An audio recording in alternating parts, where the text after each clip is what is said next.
আসসালামু আলাইকুম রহমতুল্লাহ। আমার ফেসবুক বন্ধুরা, এই দেখেন চেয়ারগুলা ফাঁকা পড়ে আছে, তাই না?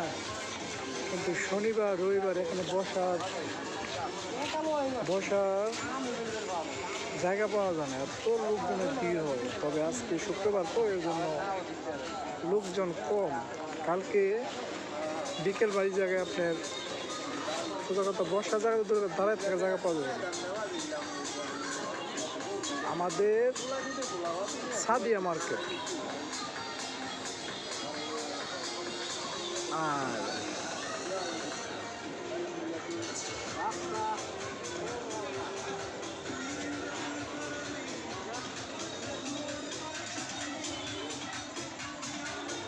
ঠিক আছে, একটু সময় আপনার নামাজ পড়ার জায়গা, ওই যেটা অন্ধকার দেখা যাচ্ছে জায়গায় নামাজ পড়ার জায়গা। একটু করে জামাত হয়, প্লাস মাঝে মধ্যে অনুষ্ঠান হয়।